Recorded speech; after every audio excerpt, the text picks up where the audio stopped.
Hello, hello, my name is Clark Heron, aka the Hairy Hobo, and welcome to AKA Sports. Oh, Christmas is just a mere week away, and obviously we'll be enjoying the Christmas and holiday festivities. Hopefully, everyone else is as well. And if you are listening to us, thank you very much. Continue to do so. There's other ways to listen to us if you go to anchor.fm/AKA Sports, or you can check us out on Facebook, which is facebook.com/AKA Sports FB. Fletch, once again back with me. Christmas is coming up. Biggest, or let's just do this. Let's do most favorite Christmas meal. What's your favorite Christmas food, shall we say? That's a good one, man. Favorite Christmas food, man. I'm gonna to go with the holiday ham. Yes, especially like honey baked ham, real Ye- nice. Ooh. yeah. See, for me, Thanksgiving is more about the sides, but I don't know, man. Christmas is that ham just hits a little bit different. Yeah, and ham's pretty close up there. I would typically go with the corn pudding. Is typically what I like to go with. Ah, Very, very delicious. Always a crowd pleaser. But we have some sports to talk about. So we will jump into it. Obviously, we have some news and notes. We have our pick six as well as our NFL top 10. This week, we found a few NFL or a few news and notes, not just NFL. It was another slower week. Again, this time of year, it's pretty slow for now until we start picking up with the bowl games start playing. But until then, first and foremost, there's three topics that I really wanted to start with, and I'm not sure exactly which one to go with first because really two of them kind of earned their place as number one. Let's just start off with the news that came out just today. Urban Meyer, the former head coach of the Jacksonville Jaguars, has been relieved of his duties, head coaching duties there in Jacksonville. There was a lot of information that came out, a lot of rumors about telling his coaching staff that they were all losers and that he was just better than everybody else. And then I think the straw that broke the camel's back was the news that came out when former NFL kicker and Jacksonville kicker Josh Lambo coming out saying that he at one time was kicked by Urban Meyer during warm-ups of a game, telling him that he better not bleep his miss his kicks. So his tenure, 2-11, I believe, what his record was there in Jacksonville, did not create anything near success there in Jacksonville. Fletch, before I give my opinion on the subject, because I've gone through Facebook, I've talked to a few people here and there. What is your opinion about the whole Urban Meyer saga there in Jacksonville? yeah. I just he clearly wasn't a good fit for professional football, and not only that, I don't think he was ready to coach again at all. I this is a completely I don't know. This is I wouldn't say we're blindsided by this from Urban, but at the same time, I think a lot of us are a little shocked. We didn't hear about any of this in Utah, Florida, Ohio State. Not to this degree, at least. We know there was a little bit of baggage that he comes with. We know that he doesn't like to stay in one place too long. So personally, I wasn't a fan of it to begin with. But the rest of the things that have gone on since his hire is honestly for not just a head coach, but even for a player, it's just completely unacceptable. So I'm totally fine with the move. The timing of it was just right. I think up to this point, he had done things that most believe wouldn't have brought him back next year, at least at this point. He would have been fired during the off season, probably immediately after the season, if you ask me. And this issue with the kicker Lambo, I think they did the right thing to get rid of him immediately. But it's just a disgrace, and I think Lewis Reddick from ESPN really said it best, man. Like it's very embarrassing and probably the worst coaching job in the NFL I've ever seen. I would agree, and it was interesting because before right as he got hired, and the news came out that he got hired, there was a lot of analysts basically stating that they were confused by the hire. They weren't sure if it was going to be a good fit, and lo and behold, it really wasn't. No prior NFL experience. He comes in with kind of this ego that he had from college. He did so well at just about every single stop he had in college.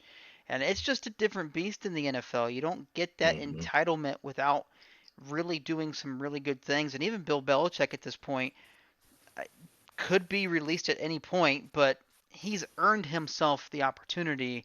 But in the NFL, you've got the owner who has final say, whereas in college, your AD and your president, it's a lot easier for them to put on the blinders and not look at any of the bad stuff when you're winning, when you're bringing money to the university, when you're bringing a lot of prestige, all of that. It's a lot easier to put those blinders on. So yeah, it didn't work out. Obviously, he will move on. I doubt he can find another job in the NFL. I would likely, for him, for his whatever is left of his legacy at this point, I don't think there's much left.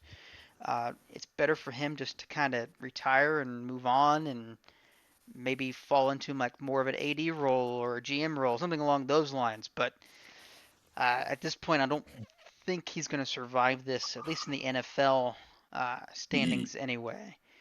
Yeah, man. I would even go as far as to say, man, like at this point, when it comes to football, from a leadership standpoint, um, I personally think he should take a hiatus for a little while, just disappear. Um, spend a few years with the family, and afterwards, I would honestly come back to college sports, being an analyst. If I was him, I would probably leave coaching alone at this point. There's just a lot of things that he did this season. I'm sure on the NFL level, obviously, it's not going to be accepted. But if it's not going to be accepted on the NFL level, how long of a leash does he have in college? I feel like the leash is even shorter. Um, so I just don't see him coaching honestly anytime soon. Clark, I would even say, man, like the whole like the GM suggestion, I think that's something good down the line, or AD suggestion. But for now, I really think take a year up to maybe 3 years off, disappear, and come back. And I would go back to, well, he was on Fox, right, as a Correct. college football analyst. Yeah, I mean, go back to that, man. Like, let it be Fox. Whoever else broadcasts these games, if it's got to start off small, it's got to start off small. But I wouldn't want to see. I just don't think he'll be welcomed in any football circles right now. Agreed. Yeah, he's got to allow some time to kind of pass, and even then, it may not be enough based on what he did. But uh, only time will tell at this point.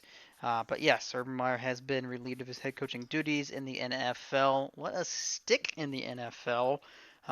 Tom Brady has a new clothing line.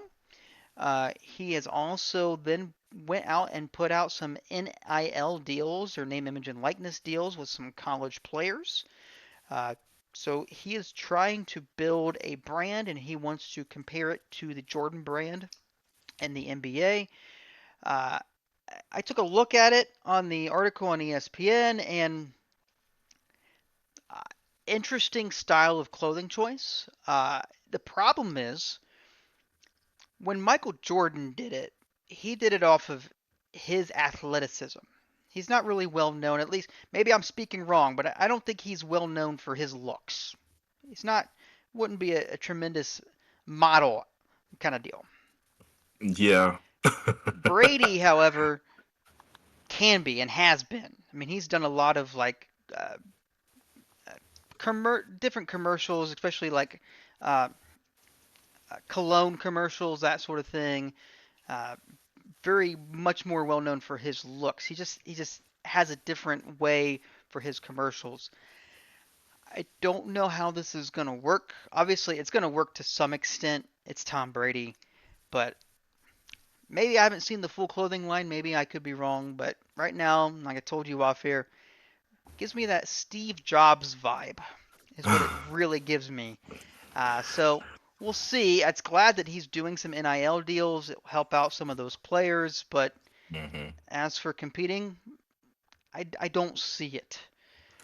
Yeah, I don't think so either. The NIL stuff, I do believe will be a good look, and I think that may have some long standing power there. But as far as a athletic clothing line, it's just too many. First of all, it's just too many of them out there for you to compete. And if you're going to do so, you got to come out with a big splash. And yeah, I'm just not. Like the thing with Jordan is Jordan had it was different because it was more of a culture thing. It was something that wasn't being done yet. For instance, wearing the red and black Jordan ones when they had to essentially wear, white shoes or whatever the rule was, whatever Jordan shoes was wearing. That's why they called the Jordan ones, those red and black ones, the banned ones. That's the nickname because they were actually banned, and he got fined every game his rookie season for wearing them until they changed the rules. He changed the game. His clothing and his shoes changed the game. Um, more than more than anyone we've ever seen. There's no way that there's not enough.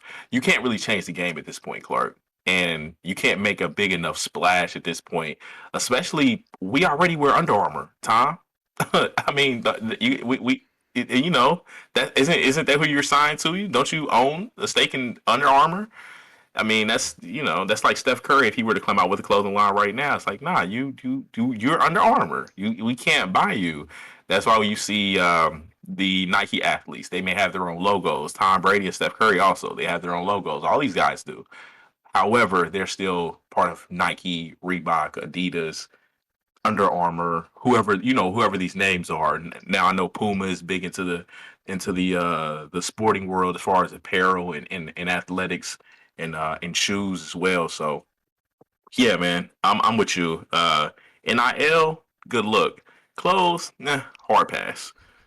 Hey, he might get some help if he goes onto Shark Tank, gets one of those sharks to help him out, really push the clothing like Damon John. He's in the big clothing. He's Yeah, got he's got his look. I think it's Fubu, I believe yo, is that's his. that's So him.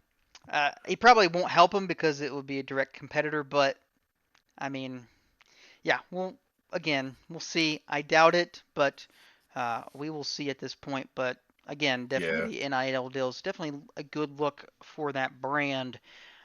Speaking of college football, there was some big news that actually rivaled the Urban Meyer firing until just today, which was the Jackson State University, led by head coach Deion Sanders. I think some might recognize that name. Goes out there and gets, I believe he was ranked the number one overall recruit heading into this coming draft in the early signing period, hmm which was huge news, something that in a historically black college, I don't remember a time that's ever happened, at least in my life. Could be wrong. I don't think that's ever happened. There has been a lot of phenomenal talent and Hall of Fame talent coming out of the HBCU colleges.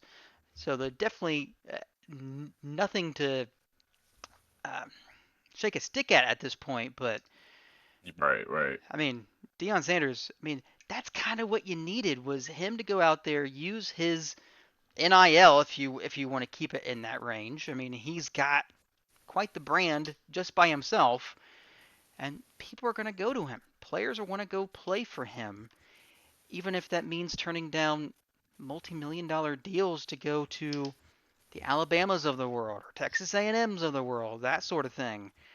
Uh, but let me ask you this, Fletch. Do Yes, you sir. see this being more of a trend where we'll see more of these players go this route, or does these bigger colleges, the big names, still have a hold on everything? Nah, the former. Absolutely. I think this is a trend. I don't know if it's more of a trend or something. I think we'll just see happen a lot more and more. Reason why I say that is there's one thing in this that's been apparent to me is that there has been a lot of focus from professional players and well-known celebrities as well, really pushing for HBCUs to have a little bit more of a platform on television, just becoming more, allowing those schools to become a little bit more popular. It's no Deion Sanders being, the first high profile name we've seen at a HBCU in quite some time. And probably the biggest name in out of football that we've seen coach at HBCU. That was a huge thing. But just years back, there were a few recruits on the basketball side of things that I know decided to go to a HBCU over going to a big Division 1 powerhouse.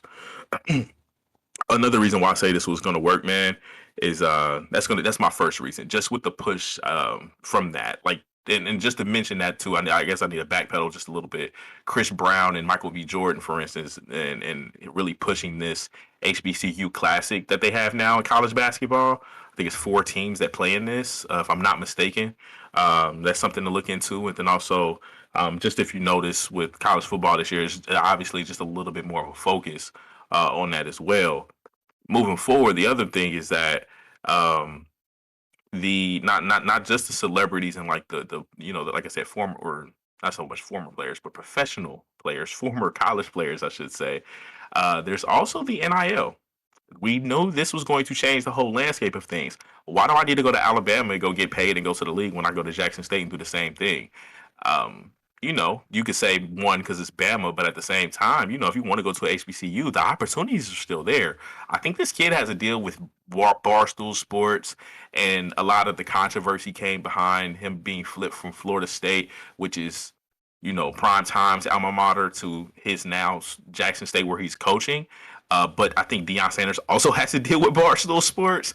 So there's a little bit of, I don't know, maybe collusion with this one is what the whole controversy was. Um, but that's the second point is going to be is the NIL thing in general. The kid can go get paid no matter what. And the third, man, and this is always rang true. High school, college, and professional. If you are good, Clark, they will find you. Agreed. Yeah, I agree with you as well with the NIL allowing these players, these athletes to, no matter where they go, and there's going to be companies that go out there, and as long as you fulfill whatever that agreement is in the NIL, you're going to get paid, and you're going to get paid pretty well, especially when you're towards the top, if not at the very top of your class. So Hmm. hopefully that's the case. We'll see. Again, the college landscape is always evolving, always shifting. I know we had a ton of movement just this year. There's a very good chance that we'll continue to see more movement. I think even today there was news about the new NCAA constitution being unanimously voted on to potentially be the new constitution for the NCAA, which part of it was for not penalizing.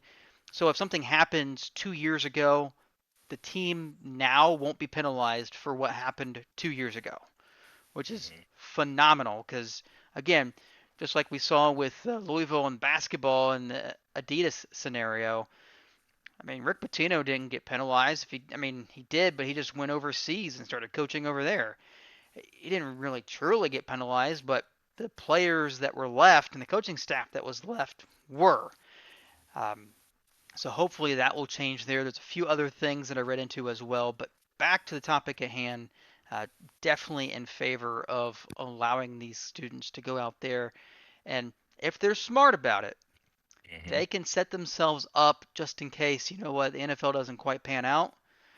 They're going to be good for quite a while, or potentially generational, depending on how things pan out. Um, Yeah, definitely generational, man. The notable things I want to mention about the NIL topic while we're on it, Clark, is really two players. One is Bryce Young. It's reported he made shy under $1 million this year. Um, that number will increase. That, I mean, let's just be honest. I mean, he has to come back next year. He'll play next year. I'm assuming he's going to make more next year. But the next kid after him and the next kid after him, that's even more marketable. Imagine how much they could make. I think we may. I don't know if I can't remember if we talked about it last week or not, but I know it was a topic in one of the circles that I'm in, as well as it's been a topic recently on TV. Is with these, what about these guys in the last 10 to 20 years? What would have they made? What would have the Johnny Footballs and Reggie Bushes in the world and Tim Tebow's and Lamar Jacksons of the world made while they were still in school? Um, so it's going to be very interesting once we get one of those high profile, undeniably gifted, and one of these star players that just has the it factor. You know, how much can they possibly make? In the second one I'm going to mention, and this is one it's a little shocking to should be shocking the most.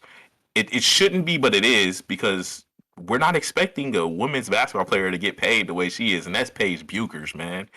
And she has a Gatorade deal now. She essentially Clark, and to be honest with you, and I know Breonna Stewart's still in the league. I know Candace Parker was just on the front of 2K, and she just won the award. I know they just crowned or won the championship. I know they crowned Diana Taurasi as the GOAT recently. But Paige Buchers might be the face of women's basketball in general right now.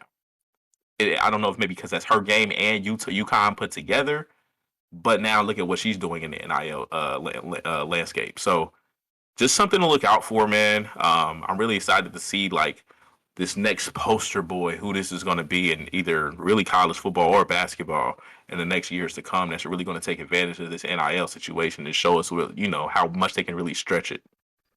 Yeah, and hopefully we won't see a fall from grace via a la like O.J. Simpson back in the day or Tiger Woods type scenario. You know it's going to happen. Unfortunately, this isn't a perfect world, but yeah, at this point, sticking with the good, go out there, make your money. In case the next level just doesn't pan out, you are good to go if you know how to handle that money and spend it correctly and have a good group of people around you.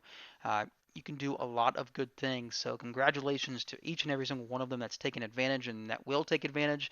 And like you said, when we get to the next best high-end player that comes out and really takes advantage, I can only imagine what those numbers will be like. Um, as well as I'm a little bit more curious just to see how well they handle that pressure as well, because there's going Mm-hmm. to be a little bit of pressure with that. But if they're as good as they are, they will be just fine. Before we jump into back to the NFL and all the wonderful COVID news, Fletch, you got a little bit of news for us today. Um, just here happened recently in the NBA. A record was set. Tell us about that. Yes, man. Steph Curry has now, and we knew this was inevitable, but he has now broken the record for most threes in the history of the NBA, surpassing Ray Allen, who was second on that list, breaking that record while he was a Celtic, and then pushed until the end of his career. I think the number was 2,973. New record obviously is 2,974 and counting. I don't know exactly where it's at now, but it's safe to say that number is going to be well over 3,000 in the next few weeks. So that's something that it's very exciting, man. I will say. I heard somebody liken it to the home runs in baseball. Kind of having the same kind of stigma in a sense, and I do like that. I mean, home runs are a little bit more rare than an NBA 3-pointer, but it's the long ball of basketball, if you will, and it's interesting to see how the game has evolved. Steph Curry's obviously a big part of that. Um, I mean, guys like Ray Allen, Reggie Miller, Dirk Nowitzki. These are a few guys that I'm just going to mention that really like helped transform the league into what it is now. This Steph Curry has essentially broken all the barriers down of the 3 point of the idea of a 3 point shot being a bad shot. So it's actually the preferred shot now if you could shoot it at a good clip. So or even at an average clip, I guess you could say. So I think not only is this kind of it's a big deal because of the record that is broken now. It seems to not be broken too often. It was Reggie Miller, then it was Ray Allen, now it's Steph Curry. It's not something that gets broken year in and year out. It takes a decade ish for this one to break. The question, Clark, is this: do you see this record standing? Whatever he sets this at, do you see this record standing? He's 33, will be 34 sometime this season, I believe. Um, he's under contract for quite a while. I don't know how long he'll play. He's a small guard, slight build, so I don't know if the wear and tear will end his career early or not. What do you think, Clark? Do you think this record is something that's going to be pushed to the point where it can't be touched, or is it something that you'll see fall again? Well, I think you kind of answered it a little bit in your explanation of the how the NBA is played right now, and that's simply that the three ball is the preferred shot at this point. Analytics are pushing for NBA players to shoot the three. When you go to a last second shot, I've seen several times where instead of rolling to the basket to get a quick layup to tie the game, all five players are behind the 3 point arc looking for the game winning shot. It's just how the NBA is played right now. So, will it hold for a while? Absolutely, because he's going to put it up there really high. And we haven't Mhm. quite yet seen another player really just dominate from behind the arc like Steph Curry is currently. But the way the NBA is being played, the way basketball is being taught at the younger levels, the way everything is just trending, yeah, it's going to get broken at some point. Now, how long that takes, that's the big question mark. It may take a while, obviously, because Steph Curry is going to put it up there quite a bit. But the way the NBA is played right now, yeah, it's gonna get broke just because everyone's shooting threes. I mean, they Mhm. even have big men shooting threes at this point because they don't want them playing in the inside like they did back in the day. So it's gonna get broken. The question is just a matter of when and by who, but it may become a scenario where it will get broken, but then a 4 point shot comes along somewhere down the road to where that's the new record that everyone's chasing. So Yeah. you just never know. But congratulations to Steph Curry setting that record and doing it in remarkably fast time Yeah. comparative to all the other names that are listed on there. Even uh, James Harden listed on that list. I know he's not too, he's pretty far behind numbers wise, but on the list he's not too far behind. But Think yeah, he's fourth, if I'm not mistaken. And honestly, I think James Harden very well may end his career second overall, unless somebody that's playing right now passes him by the time he gets there. I think James Harden shoots the three ball at a good enough clip, and he shoots enough of them. That's hmm the thing. And you kind of mentioned it, Clark. One thing that I want to mention with this record too, and this is also why I'm going to agree with you that it will fall. I think it will take a little bit of time though, because not only do you have to shoot a lot of them, you got to shoot it at a well over 40% like Steph Curry does, or yeah, pretty much, pretty much well over 40%. Is what I mentioned is this: Steph Curry, his first 3 years in the league, shot under five threes a game. Ever since then, the numbers are, and I'll just kind of rattle them off: 3 years straight at yeah, about eight a game, and then since 2015-16, which I believe was the year he won MVP the first time, the attempts have been 9.8 or better from then until now. And this season, it is at its all time high with 13 3 point attempts per game. yeah, He's it's go ahead. he's shooting almost three times the threes he shot when he came into the league at this point. Yeah, it's just the way that the NBA is being played. It's just he's not even looking for a 2 point shot right now. It is purely threes, and when you're that good and you're making that many of them, there's no coach in the NBA or even college level that will say, "Well, you're shooting too many threes, making too many of them. Sorry, you got to shoot for Nope. twos." No, they're going to allow him to do it.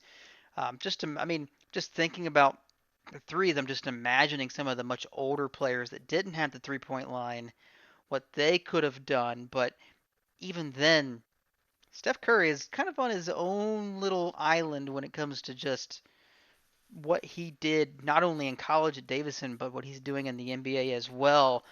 Fletch, you had asked me off air. Let's just go ahead and bring it back up here. Uh, Sure. do you believe Steph Curry has entered the top 10 all time list, at least for your list? As for me, no. Do I think he's knocking on the door? Yes. Do I think he could finish top 10 once it's all said and done? All depends on how the rest of his career pans out. Um, I'll be honest, and we'll save the whole top 10 argument for another day, another show, another time frame. But at the same time, I give you the 10 that I have because I'm very confident in my 10. My 10 is pretty solid and has been for a couple years now. And honestly, I do have them in order, and I'll say this: you can flip flop around if you want to, but the point we're going to get to is going to be Steph here once we get to this 10. 10 for me is number one is Jordan. Number two is Kareem. Number three is LeBron. Number four is Kobe. Five is Magic. Six is Bird. Take a breath. Seven is Duncan. Eight is Olajuwon. Nine is Shaq. Durant is 10. I just don't think you can put Steph Curry in front of any one of those players.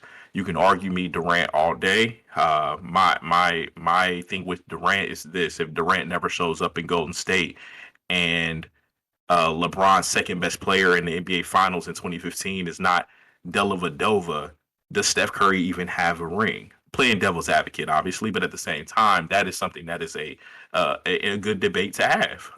It's something that you can question, and no one can really scoff at that. You can essentially look at it, be like, well, you got a point, however, and then you can rebuttal and include him in your top 10 if you like. But because of that being my 10, and that's not even including guys that played back in the day, just because I don't include them on purpose. They're more so a pioneer to me than somebody that I'm going to put in my top 10 because I didn't see him and there's not a lot of footage. And those go to like Elgin Baylor and Will Chamberlain and Bill Russell and those guys.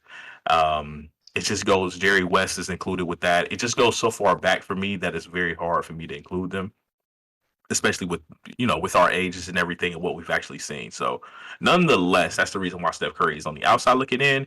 But if I had to say, maybe top 5 or 10 most influential players, he's certainly top five in that category. Clark, what do you think about that? Yeah, definitely when it comes to influential, he's definitely there because, like we mentioned earlier, the way the NBA is played, just shooting threes, he's a big proponent as to why that the analytics are being pushed to people shooting threes. And if you can make them at a healthy clip, yeah, we want you to be the next Steph Curry because he's helping his team win just by shooting the long ball. And at this point, he's being triple covered and quadruple covered and like it's helping move the game in a much more entertaining direction, we'll put it that way, just Mm-hmm. because of how much the high scoring is. When it comes to top 10 all time, I would say he's probably, if I had to put a list together, he would probably just be on, be in the same area, just on the outside looking in.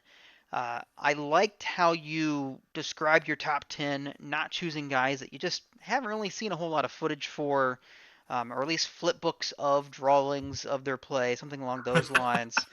Um, so I get that, but at the same time, for me, the reason I'm not a big proponent in doing top tens of all time and doing these lists is because just the Jordan debate versus LeBron, that's the whole reason why you have to put them in groupings of decades. Each Mm-hmm. decade, when you actually play one another, when you actually play against the same, mostly the same competition with the same rules, uh, Mm-hmm. that kind of stuff. That's why Magic versus Bird is just like one of the easiest topics when it comes to comparison because they played just about or basically their entire careers against one another and they have Facts. so many overlying points to where we see them in the finals against one another and we see them playing in the regular season against one another. It's all there. Whereas if you're trying to compare the Bill Russell versus Michael Jordan, you can't. They didn't play in the same era. They didn't play with the same rules. I mean, Yep. imagine, just like I mentioned earlier, imagine some of the better 3 point shooters or the long distance shooters back in the day when there was no 3 point line playing in today's game where they can actually shoot a three and score 3 points rather than making their older coaches pull their hair out because they're shooting a quote unquote bad analytic shot back in the day. Uh, that's the only problem for me. I would much rather put together a list of influential when it comes to that, just because you can compare based on, I Their mean, how much, influences. yeah, their influences on the game as well as like what did the media do? I mean, the only reason I know of the George Mikan is because the media talking about him and actually having a George Mikan drill when I played basketball. That was Right. the first time I heard about it. I was like, what are you talking about? I don't know who this person is. Who's this old guy? Right. And you do some research and you're like, oh, he's actually pretty good. Like, It's the first goat. yeah, he was the first big Lakers center to ever play. But at the same time, most people don't know that. And they just like, oh, it's the Mikan drill. I don't know why they call it the Mikan drill. Some Mikan guy really liked to do layups every other time. I don't know. But yes, for this list, I would prefer to do influential, be much more Yeah. easier to do, just because, again, trying to compare players that played in a different era with different roles. I mean, trying to imagine Kevin Durant playing in the era where tackling was essential in the NBA. Yeah, I yeah. Put Durant in the '80s. Yeah, it ain't going to work out very well. Whereas Uh-huh. whereas what are some of the biggest, dunkers like Vince Carter trying to play back in the day when dunking was not allowed? Does he actually create a new shot so he can survive in the NBA, or does he go off and just not play in the NBA because he's not allowed to dunk? I mean, that's the whole reason Kareem Abdul-Jabbar has the sky hook. It's because he Yep. wasn't allowed to dunk. So we could go on and on about this, but I like where you have Curry right now. He will continue to play. He will set that mark so far up there that I think just that record alone, along with maybe a couple more rings, wouldn't hurt. Just that record alone might push him into the top 10 over some other players, but Yeah. we will continue to enjoy his game and potentially, if he's still playing in the NBA when there's a 4 point or 5 point shot, who knows? He might be the first record holder of that moving forward. But Oh gosh, I don't need a 4 point or I don't need anything further than a three. It's enough. It's enough. you say that, but uh, you say Until they that. do it. Yeah. It's going to happen. The NBA is an entertainment sport. They have pushed it to the point where it's kind of like watching an all-star game every single game because very little defense, high scoring. They want people in the seats because they want to see the shots being made. Unfortunately, they have uh, devalued defense for the most part. Uh, I don't know. I don't know. And this might be a good debate for another show as well, Clark, to be honest with you, because I think the new rules that were implemented into this season has really helped the defense out a lot this year. We can get into that with a couple guys and looking at even just the numbers. And I'm glad they did it, Clark, because I think you're right about the direction that it was going, and it was becoming very, very, very offensively orientated. And I still think there's a little bit of offensive bias, but I will say, man, that new rule has done wonders to allow these guys to stop getting these bailout calls that are just inflating their numbers. But nonetheless, that's something we can kind of get into, man. It's a breath of fresh air, to be honest with you. I'm glad it's happening, but it's kind of a good discussion, I will say. Agreed. And the other rule that they kind of should look into is not allowing a defender to be in the paint. But that's neither here nor there. Mm. Again, we've got too much time to actually fill with that kind of conversation. But we will get into that sometime later on. Fletch, let's finish out this news and notes with some fight news. Yeah, man. We'll do a quick recap over this past weekend. Actually, we had UFC 269, if I'm not mistaken. Yes, 269. It was a two title fight card, five fights as usual. Undercards were, pretty entertaining, but the fights we came to see was Amanda Nunes versus Pena. Nunes was on a 12 fight win streak, essentially decimating her competition, putting her on a path to stardom, pound for pound best fighter in UFC. Regardless of gender, she's complete beast, man. And she was upset. She was upset. She lost. I'm completely shocked. And she lost, actually, I want to say it was second round by submission. Something I did not see coming. The fight started off very good. It was pretty much back and forth, and a couple blows by Pena to Nunez kind of showed us like, wait a minute, she got a real shot here, and she just kept going and going and going, man, and ended up taking the belt from her. And I'm really happy for her though. That's something that I'm sure no one saw coming. Great fight, very quick but great fight. But I'm excited to see what happens next. With these two actually, I would love to see a rematch because I think Nunez is going to come back, and I think she's really going to have something to prove here, and we'll see if Pena is the top dog or not, or if it was just a one fight thing. So, very interesting to say the least.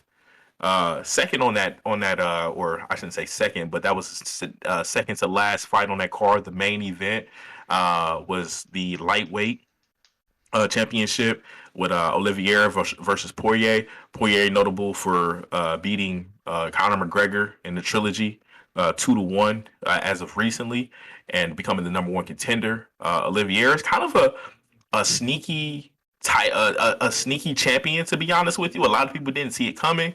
I believe he was crowned off a vacated belt.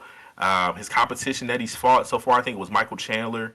Kind of decimated him pretty quickly, but he still kind of slept on. In this fight, Poirier was actually the favorite, and just like the last fight, the underdog won. This time it was a champion being the underdog. rear naked choke submission in the third round. Actually, something that I with Dustin Poirier, he's a tough son of a gun, man. I personally didn't see that happening at all either. So very shocking. UFC 269, one of honestly the most exciting I've seen in a little while with the magnitude of these upsets. Setting and it's going to set up the fight world, for the next, few years, especially with these names that are included. One thing I want to mention, man, is if you were a betting man that night and you went underdog for the title fights, my friend, let me hold $1 because you just made out. However, man, that was kind of the whole wrap up with the UFC 269. This weekend, I believe it's just on ESPN Plus. Nothing you got to pay for this week, thankfully. Heavyweight main event. Derek Lewis is the big man on this fight against Chris Daukaus. Not too familiar with him. Relatively new with only 15 fights under his belt. However, with the way he's been fighting lately, they do have him as the favorite. I had to check him out myself to kind of educate myself a little bit. But Derek Lewis right now it was just main eventing a for the heavyweight title not too long ago. I believe just in 2020. So here he is fighting on a non pay per view card. We'll see if this may be, the demise of Derek Lewis, who's been a very pretty decorated fighter in the UFC for those that follow, or if this is something that he helped him get back on the right page. Nonetheless, moving forward to something very interesting happening this weekend, Clark. We talked about this a few weeks ago. Or a while ago, actually, a few months ago. First and foremost, we'll mention the headliner here, and that's going to be Jake Paul and Tyron Woodley for the rematch. He got the tattoo. Woodley did after the fight, seeing how he lost. We have the rematch here. We know Woodley. If people watch, for those at home who watched the fight, we know Woodley was in control for most of that fight. Let off the gas. Some people say it was fixed. Some people say it's not. It's the pause. I don't know what the hell you expect. Nonetheless, I do expect a little bit of entertainment. I'm kind of excited for it just because it is a rematch, and the first one was actually worth watching. They actually fought. So I'm curious to see, and they really don't like each other either. So that's always something that's good to see. But Clark, we mentioned this man, like I said, a few months back. Remember we talked about Frank Gore fighting? Yes, the eternal one. Yes, sir. Yes, sir. Frank Gore is fighting on this card. And guess who he's fighting? Darren Williams, former NBA All Star. Interesting about Darren Williams, and I've actually paid attention to this since he's retired. He was one of my favorite players back in college when he was at Illinois. Really liked what he was able to do in the league, and at one point, people were arguing with him over Chris Paul for the best point guard in the league. If you remember that. Um, However, he kind of got to a point late in his career we couldn't stay healthy, injured year in and year out from like 2011 on forward. He finally retired just at the age of 32. And towards the end of his retirement, I just found out this by reading an article. The article's on the Washington Post, by the way, for those at home. Um, he said he used to hate basketball. His last game was the NBA Finals in 2017 with the Cavs, and people don't even remember this, but he shot 2 for 16. Since then, I don't know. We hear about mental illness with NBA players, and I'm sure this this is something that was not mentioned, but at the same time, this is something that you can understand. Just being a former athlete, we both played, not necessarily on the highest level, but me and Clark, I know we both played sports, and you know how it is when you have a string of bad games, or just game not even bad by everyone else's standards, but by yours. It kind of gets in your head a little bit. Naturally, it does, and this mental toughness is going to help you, power through that. However, for a guy that his body just kept saying no, and that he found love in this other sport, which is actually MMA for him, I'm very happy to see this, man. This I think is a trend. We saw Chad Ochocinco in the ring earlier this year. We saw Nate Robinson in the ring about a year ago, even though it was a terrible knockout. I mean, the good thing is I really do like the fact that these guys are getting in the ring though, or the octagon, and showing they can do something else other than basketball. And also for the guys that are hurt, I mean, this is great because it allows them to do a sport that is fun, that is challenging, that can be something that you fall in love with, but you don't have the same wear and tear as you do from running up and down the court or running up and down the field all game. So this is something nice to see, man. I'm happy for these former, professional athletes in other sports trying this out. Clark, one thing I do want to mention, I brought this up to somebody today when I mentioned this fight was happening. There is one man that I am so excited to see retire and get into the MMA. Can you guess who that one might be? I mean, there's quite a few. Is this from the NBA as well? He is an NBA player, and he's not a big notable name. But if you keep up with the NBA at all, or just the fight scene in general, the name is definitely going to be something you've heard before. Hmm. I'm not sure who you would have on there. Let the people know. Well, let the people know, and I need you to go to YouTube, Google, whatever you need to do. James Johnson. I believe he still plays. I believe he plays with the Miami Heat. Okay. But James Johnson is a tank. He loves fighting. And when he retires, I have no doubt he will do something in that realm. He's 34 years old. I don't care how old he is. If you see this man's tapes, he is an absolute beast, and I'm waiting for this to happen. He's 6'8", by the way, so I would assume he'd be a heavyweight. 6'8", 240 is what he's listed at. So give or take a few pounds. We already know how the NBA does things. However, I can tell you he is at least a full 6'7", and that is a big dude. And that would be a scary man to fight. I believe he's a black belt also, like already. So he knows what he's doing when it comes to fighting. So that's one guy I'm very excited to see get into the fight world. Obviously, at his age, I don't know how long he'll last. He has been playing for a long time too. By the way, he went to Wake Forest for 2 to 3 years, and then he's been in the league since '09 actually. So just a quick tidbit out there for those at home. We're not talking about a guy that's just like, yeah, he's terrible. Nah, this is a NBA vet role player on every team he's been on. So Yeah, I do recognize that name, especially from Wake Forest. Um, okay. so yeah, it'd be very interesting to see not only him, but maybe some other names that might follow the suit of Darren Williams, depending if he doesn't get ran over by Frank the Tank. But we will keep an eye on that and watch that this weekend. Um, let's go ahead, and I think that is news and notes for this week. Let's go ahead and jump into our pick six this week, which, of course, the NFL, sometimes we like to pick some games, and last week, Fletch, congratulations. You got 5 of the 6 correct. Did very, very well. Um, I only got 2 right, so you jumped 3 on me, so you're only down Out time. you're only down 2 heading into week 15. So, Here we oh, go. things are getting real interesting now. And I guess, and like I said, my late game picking of the NFL is never a good sign. And this is the beginning of the end. But I will Wait, try my. Clark. Wait. I Yes, want to mention this to the people at home. do it. Hey, so we were moping for like the last month about fantasy football. Clark, you want to tell the people at home what we actually accomplished this past week? To the disbelief of us both, especially your team, not to be No, you're right. it's a true disbelief just because you were the either the least amount points for or the second least, one of those two. Um, Yeah, it's pretty bad. I'm pretty sure it's the least. you made it into the playoffs. Congratulations. Thank you, sir. You got a game ahead of everybody else that had to fight their way in, and you showed up this week. My goodness, did you show up? You said, "Hey, I'm tired of being the lowest scoring team. I'm going to be the highest scoring team this week and solidify my spot in the playoffs." So congratulations to you. To not be outdone, though, I won my matchup. I was the second highest scoring team, and I solidified the sixth spot of the playoffs. And we will both have a chance, at least this weekend, to win and get into the final four. Should be very, very interesting. If I win, I'll be facing the number 1 overall seed. If you win, you'll be facing the number 2 overall seed. And at this point, I would like to make a little bit of a wager between you and I. Um, Okay. I would like for us to be in the championship game, if that sounds adequate to you.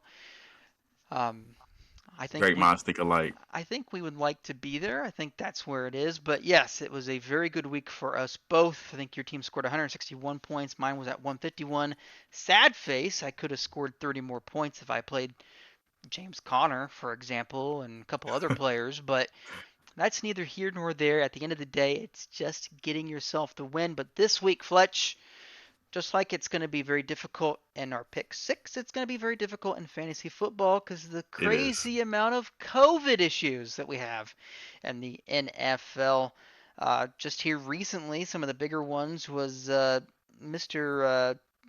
Uh, Baker Mayfield was put on that list. Head coach Hmm. Kevin Stefanski was put on that list, as well as backup Case Keenum was also put on that list. So a reciting of Nick Mullins, if you remember that name, playing in San Francisco. He will likely be the starter on Saturday for the Cleveland Browns and what seems to be might be a weather game, much like they had last year. Uh, but yeah, it's going to be very difficult with all this COVID going around. I think you have Tyler Lockett that may or may not play this Sunday. He was recently put on the reserve COVID list. I don't think I have too many names of mine. Mine is just injuries. Mine just has Darren Waller, who's decided a total knee replacement surgery is probably likely. I don't know what's going on with his knee. It's to the point where he's not playing at all. So, and then I have a couple other questionable injuries of Leonard Fournette's ankle, James Conner's ankle, but that's neither here nor there. Fletch, once again, congratulations to us both. We Yes, are sir. in the fantasy football finals in our league of record, but much like I said, we got to make some more picks and you got to do a little bit more catching up, which you made great strides this week. But let's get into our first game of the week. We have the Patriots on the road to face the Indianapolis Colts, this time around in a dome, so we don't have to worry about the weather for the Patriots. They're not just going to run the ball 300 times in the game. They'll be facing off against the Colts, who coming off of a bye. They still have JTT, a healthy JTT at this point, and it's going to be very interesting to see if the Colts can get the run game going against the Patriots, who it's Bill Belichick. What they like to do is they take your best player and say, beat us with somebody else, because it's not going to be JTT this week. So they might make Carson Wentz throw the ball here a little bit. This one's tough because I like both of these teams, but I like where the direction is going for the Patriots. I have the Patriots on the road with the win. Fletch, who do you got? Yes, sir. Appreciate it, man. This is keep it real with you. It's kind of a tough pick for me. Part of me just doesn't. I believe in the Pats. It's just to win this many games in a row. Do I believe that's going to happen? This will put the winning streak at 8. You're on the road, prime time Saturday night game. I'm gonna just go with my gut on this one. I'm gonna go with the upset. I'm gonna go with the Colts. I don't know if that's really that big of an upset though. The way the Colts have been playing lately, I really like what they've been doing. Carson Wentz is actually having somewhat of a decent season now that things have kind of turned around for him. Jonathan Taylor clearly has been the anchor for that team, and he's been balling out of control this year. I'm expecting a little bit more of that. I think this will be a very highly contested game. I think both teams will come to play. Um, I just feel like to win 8 games in a row in the NFL, one is a tough feat. To win on the road is always somewhat of a tough feat, even though I understand the Patriots are undefeated on the road. Also, another thing that it's just like, is that going to are they going to finish the season? What is it, 8-0, 9-0 on the road? I don't know, man. I just when winning streaks get to a point, I'm almost looking for them to be broken. Um, and I feel like this Saturday is going to happen. It's an odd day for them to play. Colts are a really good team, play very good defense, strong running game, getting good play from Wentz. Pittman has looked like a star this year. I'm going to roll with the Colts on this one, man. Hey, whenever you go with JTT, it's always a good option. So we'll see what happens there on Saturday. The other Saturday game, the Raiders going to Cleveland to face the Browns. We'd actually just mentioned it here just not that long ago. Cleveland dealing with a ton of COVID related issues. The Raiders themselves are just dealing with pretty much a lost season. So the question is going to be, are the Raiders going into Cleveland, a place that nobody really likes to go, especially this late in the season, to play in this nasty weather? Are they going to have the motivation to actually try and win this game? Or are the Browns, the very short-handed Browns, going to get a very much needed win to stay relevant in the playoff race? Just because of the COVID scenario, man, this is tough because I really don't think the Raiders are actually going to try anymore. They've really kind of fallen out of it.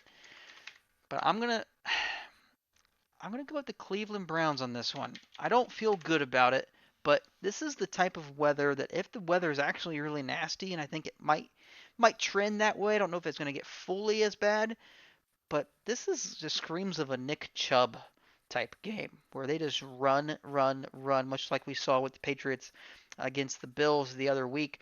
So I've got the Browns winning. Fletch, who do you got? Yeah, it's a tough one for me too, man. I'm going with the Raiders. I just think the Browns are a bit decimated at this point. I think what did we say before getting into this pick six? They're on the third string quarterback at this point, Mm-hmm. starting this Saturday. Keep in mind, folks at home, this pick six was originated. I essentially just looked at the schedule. We got a lot of really good playoff matchups this week, and this is not even all of them. Just it's a very, very, very, very important week for the playoffs. All the teams have about 4 games left. There's no more bye weeks. Actually, they have exactly 4 games left. There's no more bye weeks, and a lot of these the matchups that we're going to be seeing are going to be divisional matchups and have a lot of weight to the playoffs. This week just so happened to have a lot of these matchups. Nonetheless, I do have the Raiders this week, just for the simple fact I'm just not sold on the Browns anyways, but I'm also not sold on them with lack of players.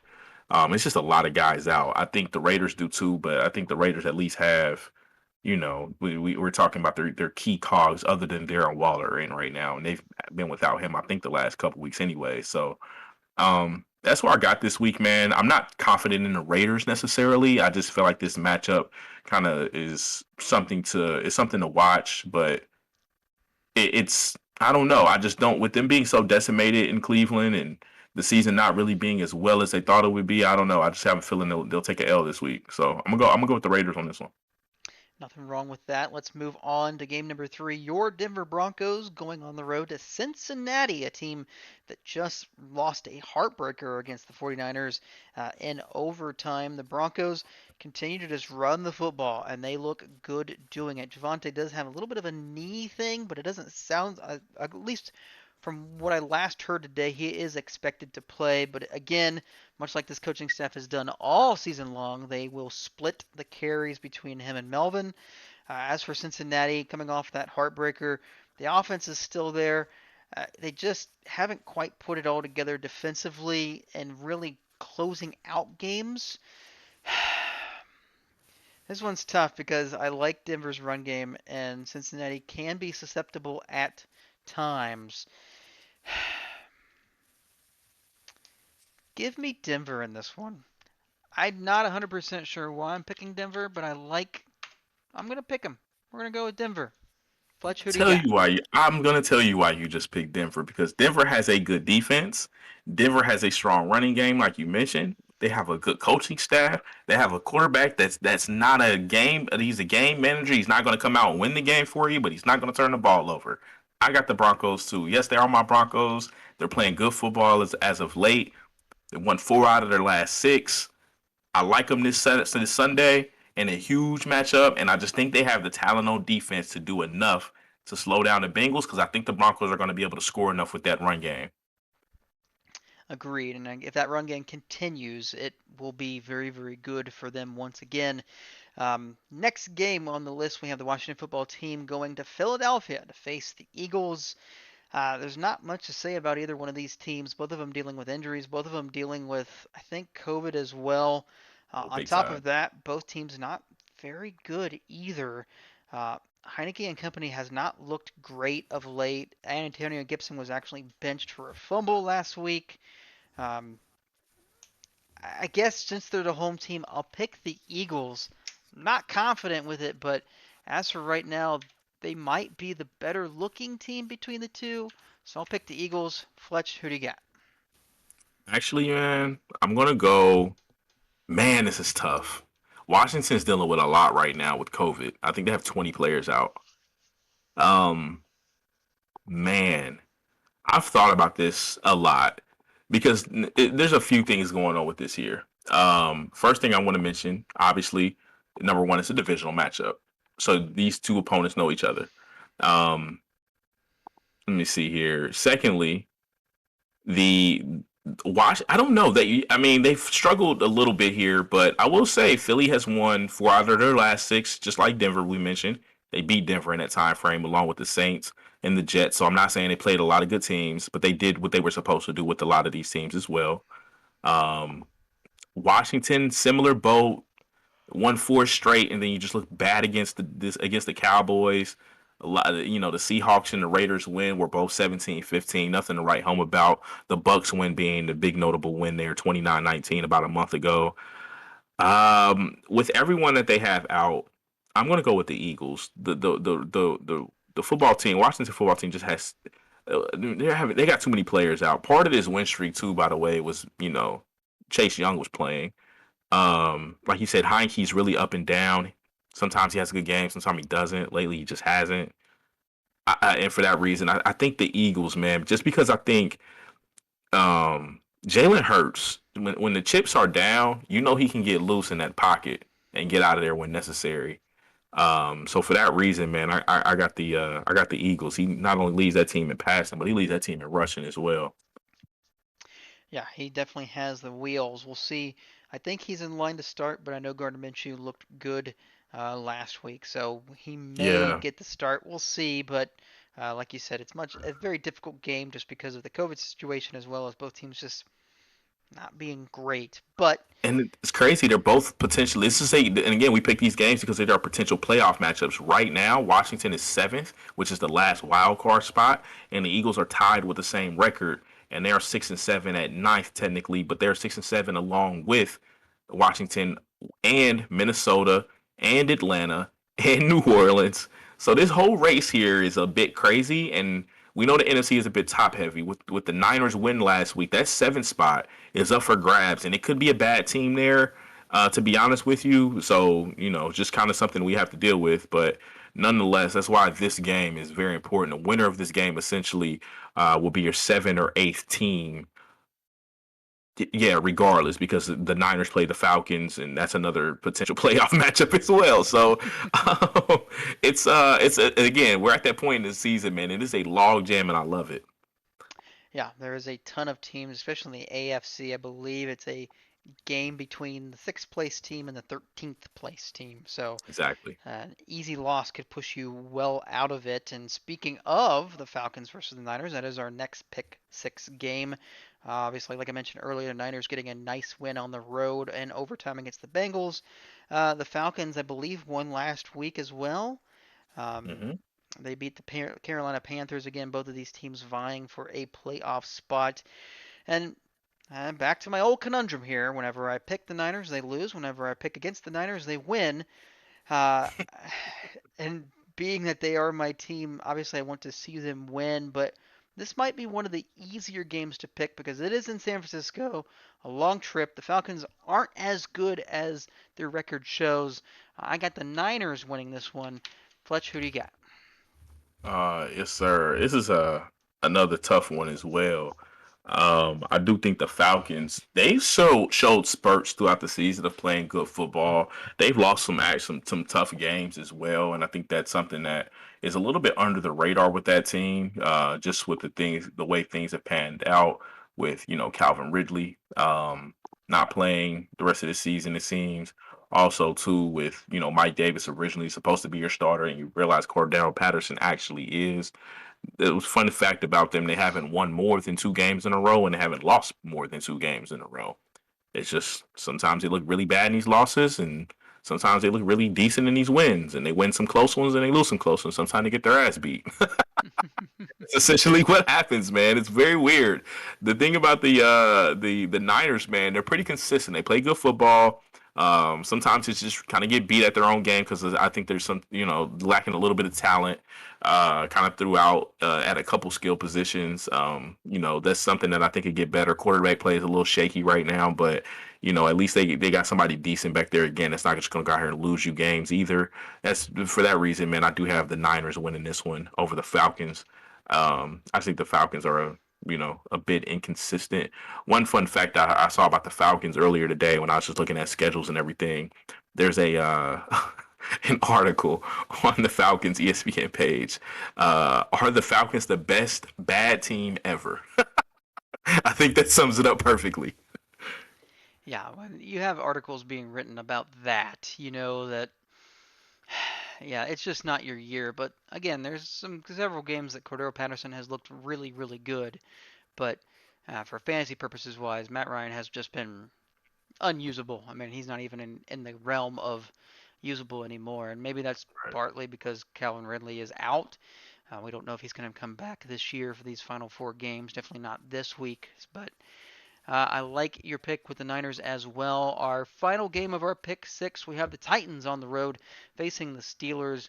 Both of these teams kind of trending in the same direction where you're dealing with a lot of injuries and you're dealing with some COVID things, and the Steelers coming off of a game that they should have won, should have had at least another chance at, but Claypool uh, doing his thing kind of ruined that. Hmm. As for the Titans, the loss of King Henry is felt. Hilliard is doing his best, but it seems like King Henry may not be back as he might be as early as week 18. I don't know if they're really going to push him depending on where they are.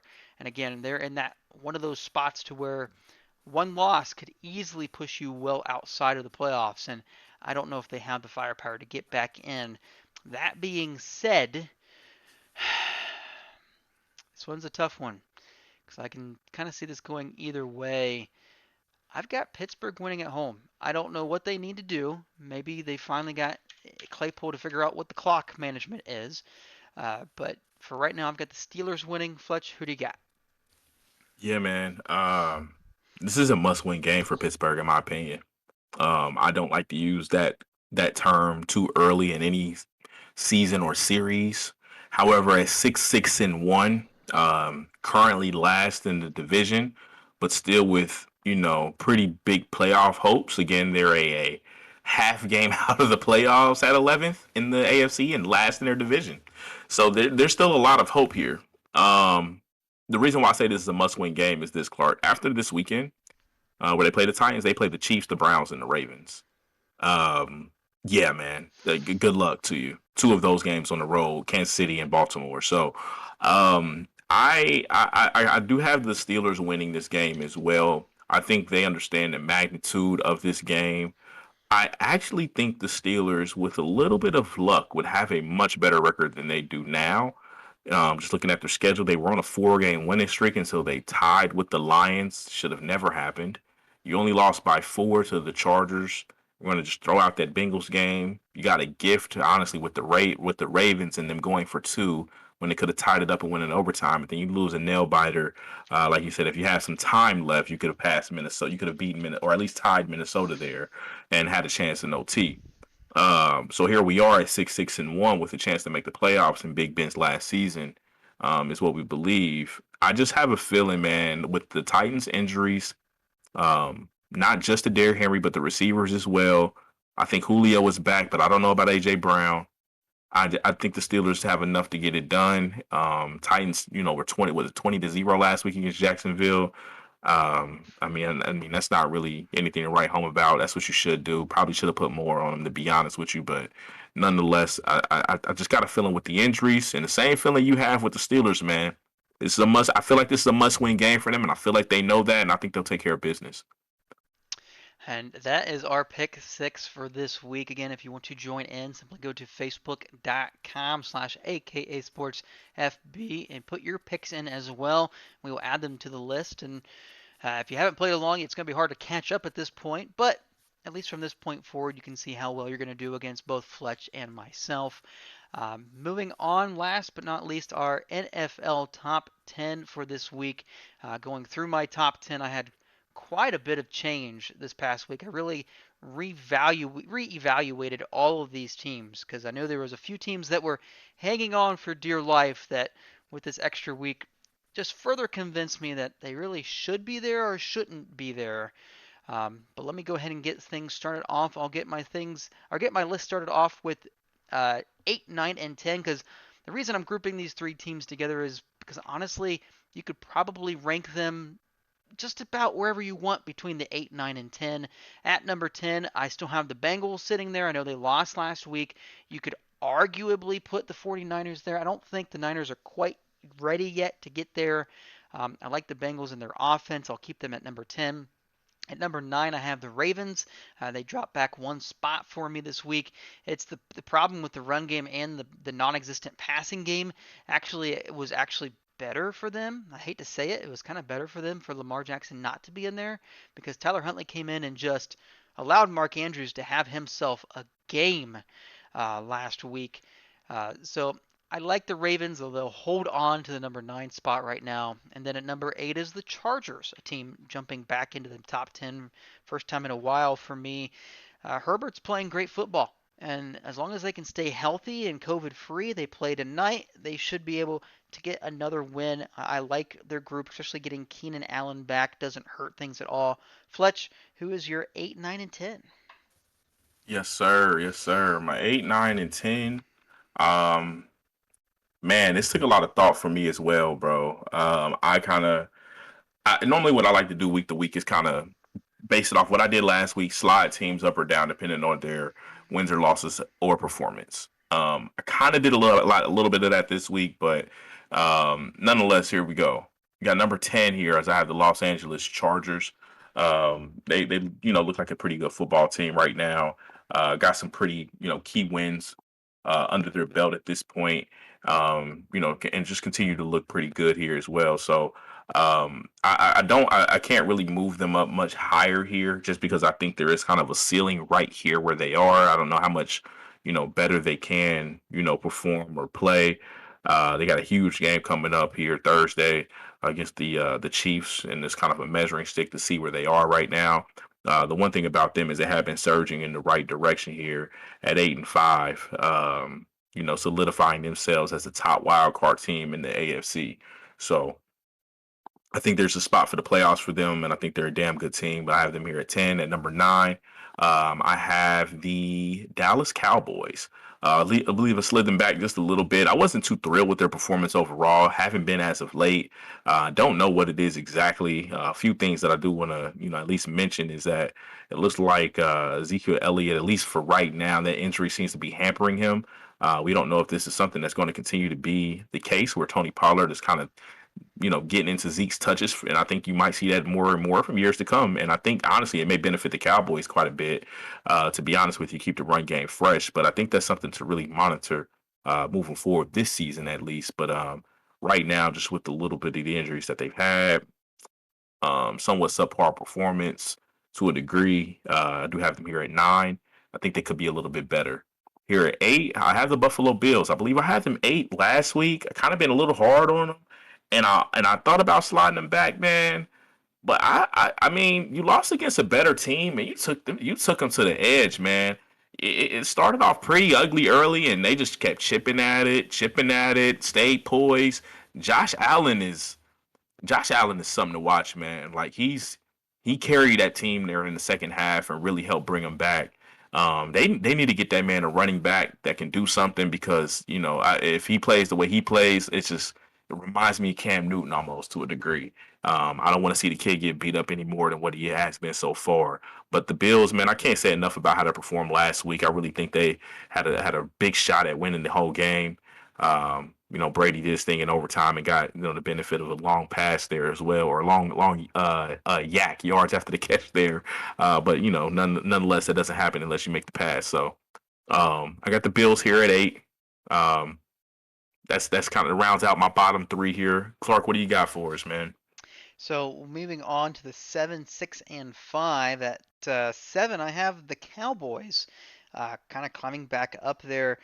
Uh, I know they've been struggling health wise. Dak hasn't really been playing great. He was just mentioned that he doesn't feel like he's in a little bit of a slump. He just knows that he's not playing up to the standards, which I think by definition is a slump. But neither here nor there. I still like the offensive weapons that they have, and that defense when they were healthy this week, my goodness, Micah Parsons is going to be Defensive Rookie of the Year, and there's a really good chance that he probably will be Defensive Player of the Year. And Fletch, there's only been one player that's ever done both in the same year. Do you know who that is? I'm trying to think. I don't. I don't. You should be thinking of the best defensive player of all time, and that should give you the answer. Oh, it depends on who you say that is. Lawrence Taylor? It is correct. It is All Lawrence Taylor. right. He is the only player to get Defensive Rookie and Defensive Player of the Year in that same year of his rookie season. But Micah Parsons, man, they looked healthy. They looked good. Travion Diggs, I think, still leads the league in interceptions. So I like the Cowboys there, but they're one of those teams that can easily fall out of it as well as climb back into it, much like I have the Bills probably sitting at number 11 or 12 in my current thought process. Again, one of those teams that the talent's there. We know it's there. We saw it last year. We even saw glimpses of it this season. Just hasn't quite put it all together yet. And speaking of one such of those teams, the Kansas City Chiefs comes in at number 6 for me. They move up one spot from last week. This is one of those teams that is just going in the correct direction. They are mojoing their way through teams right now. And defensively speaking, the last 6 games have looked really, really good. Offensively, I still think there's room to be had, especially when Travis Kelsey only gets you about like 3 or 5 catches last week. I think it was about 3 for 20 yards, something along those lines. So there's room for improvement, which is scary for a team that we know that their offense can score on anyone. So I like the Chiefs at number 6, and then at number 5, I've got the Rams sitting there again.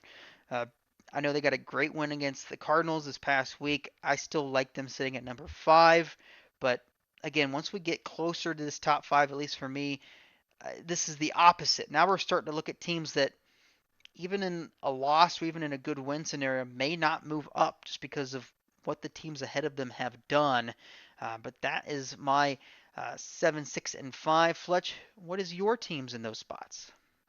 Yes, sir. Yes, sir. So here at 7, I have the Tennessee Titans. I've been a little bit hard on them as well as of late, and they did play well this past Sunday. I mean, they kind of did what they were supposed to do. Like I said, you could even say they should have put up more points.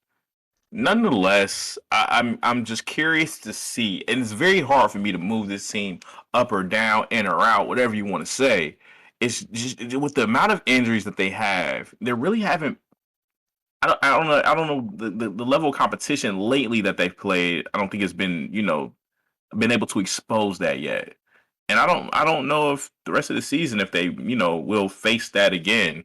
Because I mean, outside of the Pats just recently, I mean, they had a bad loss to the Texans, but they were on a hell of a winning streak. And then coming up, I mean, you kind of benefiting from the schedule. All the teams that they play are 7-6 or worse. Steelers, Niners, Dolphins, Texans. I picked this team last week to kind of slide out of the playoff, possibly as one of them. I think I was wrong. I think you were more so correct with the Ravens pick that you selected. Just because one is schedule and two is that somehow, man, they still get it done, and I think the defense has really come to play as of late as well. So I got them here at my number 17. I mean, when healthy, they're a top 5 football team. I truly believe that, or at least one that you can group in with them with no issue. Without their key cogs, though, it's hard for me to keep them in my top 10. But the fact that they're still winning enough games and they're 9-4. They have a really strong chance of winning 12 games this year. So I gotta take that in consideration. They are a good football team. Winning is part of the game, and they are winning games. Here at number 6, I got the Kansas City Chiefs. I think that's your number 6 as well. Kind of same reasons you mentioned. I had them, I believe, number 5 last week. A little bit of shuffle at the top, and one of the teams that were not performing well kind of showed their true colors. I thought this past weekend. We'll get to that later. Jumped in front of them, but the Chiefs did nothing to slide back. It's just who's in front of them at this point. That's something that I know you just mentioned as well. It's kind of where we're at in the season. Is we know these teams. We know who they are. We know their struggles, and we know who they are at their best and also at their worst. And obviously, we'll see how much better or worse they can get over the last quarter of the season. So I do have the Chiefs here at 6, and then I have the Patriots at 5, being idle last week and coming off a big win. I think I had them fourth. One of the teams again just slid back due to another team performing very well. Nonetheless, they are a really good football team. I'm excited to see how they finish the season. Yeah, and like I said, it's one of those teams that just, man, they've got the talent there. Much like the Cowboys, you know the talent's there. They Hmm. just have to really put it together. And this is where now we start getting into our top four. And I honestly believe our top four is the exact same teams, just like slightly different order. But these are Maybe the not. maybe, maybe not. Who knows? But I will do my top four here. At number four, still the Patriots, sitting there. They got a great win against. Did they? Was it Buffalo this past week? No, it was. We're Or were they? idle. They were idle. Okay, so Hmm. that's But they, yeah, still came off a big win, still on a big winning streak. Like we mentioned earlier, they'll be on an 8 game winning streak if they win this Saturday. perfect. Yeah, thank you very much for that. So I like them sitting at four. Again, a big game at the Colts this weekend, so we will see if they potentially could move up. At number three, I have the Cardinals moving from one down to three. Again, Kyler Murray at times, even in this past game, did not look good. Threw some really bad passes, some bad interceptions, but you know the talent's still there, even though, except for DeAndre Hopkins, he is done for the rest of the season. So they're missing that point. But overall, I like the Cardinals sitting at three. I have the Buccaneers moving up to number two, and then the Green Bay Packers still sitting at, are now my new number one this week. Again, both of these teams, there's a legitimate argument to have either the Buccaneers number one or the Packers number one. I like them sitting now, but again, could easily swap out depending on what happens over the next 4 weeks time frame. Fletch, read us off the rest of your top 10. Yes, sir. So I guess we do vary, and I forgot there was a difference already in our 5 through 10. That was the Rams. I'll get to the Rams here shortly. But we're gonna go. Actually, we'll get to them now. We're gonna get the Cardinals as well. That game there essentially decided my three and my four. The Rams are three and the Cardinals are four. I love both of these teams, and I still think the Cardinals. I have a feeling they'll still win the division. I know they just have a game right now on the Rams, but I just think that game is going to be enough to hold them over. They don't play again, and I believe that they beat each other. Yeah, they beat each other. So this is I just like the reason why I have the Rams here now is that the power rankings that we have right now are as of today. Um, as if they were as of the day the Cardinals beat the Rams, then obviously that would be different for me. Um, just based on how I've been ranking these guys this season. I do think that they are somewhat an equal team, so it's very hard for me to pick one over another. So that's why I'm going off current data, current teams as currently constructed. And unfortunately, like you mentioned, Arizona is not going to have my favorite player in the league right now, DeAndre Hopkins, at their disposal. And they're also not, and then also on the flip side, we now see at least a snippet of what OBJ can bring to this team with the absence of Robert Woods and also Van Jefferson being somebody that Matt Stafford can now rely on. Um, it's this is going to be something that's going to be very interesting when we get to the playoffs, and this is why we've been talking about the NFC so long.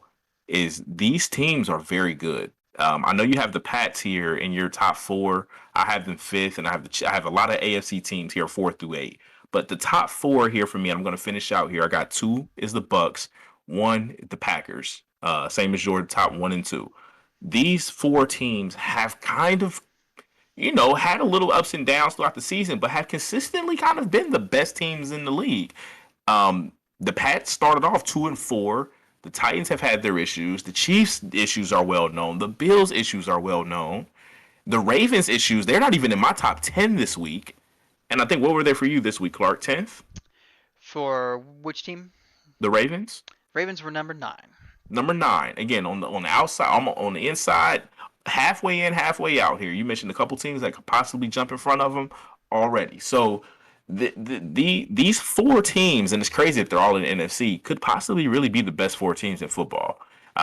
I'd be surprised to see an AFC champion this year, to be completely honest with you. Unless the Chiefs catch that fire that they catch, I just don't see any AFC team beating these four teams when healthy, with the exception of the Cardinals, if Hopkins can't even come back for the playoffs or a possible Super Bowl appearance.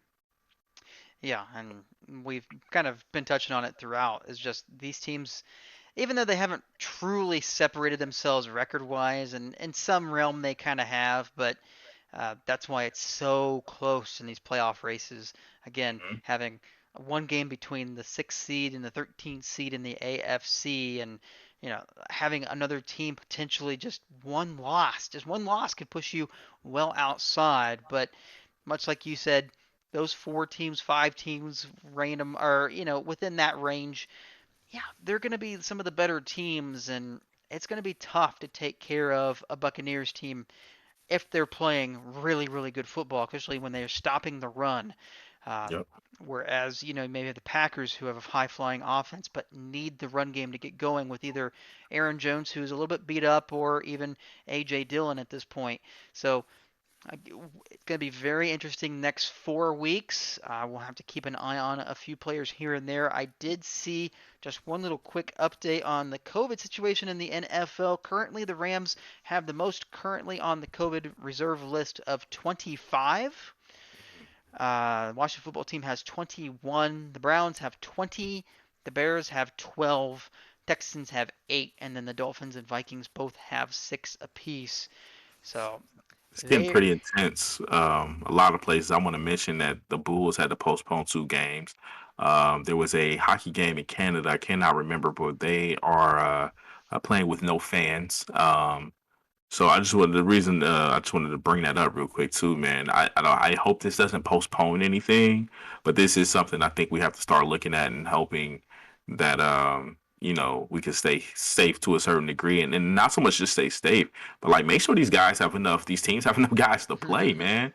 That's another issue with this is that not wanting to make one bigger than the other. That's a problem.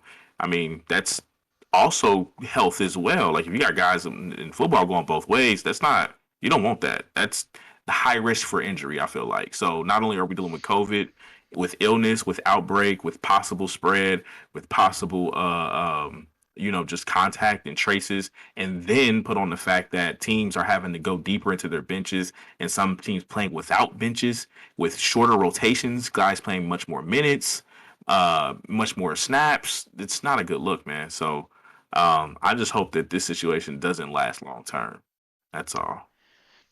Agreed, and we'll have to keep an eye on it moving forward for the many other sports as well. Obviously, March Madness was postponed or canceled back just a year ago, so hopefully that doesn't happen. Hopefully we have better protocols in place moving forward. But yes, it doesn't seem like the NFL is going to do anything. Uh, the only thing they would do at this point is force a forfeit if a team doesn't have enough players to go. They It's don't. tough.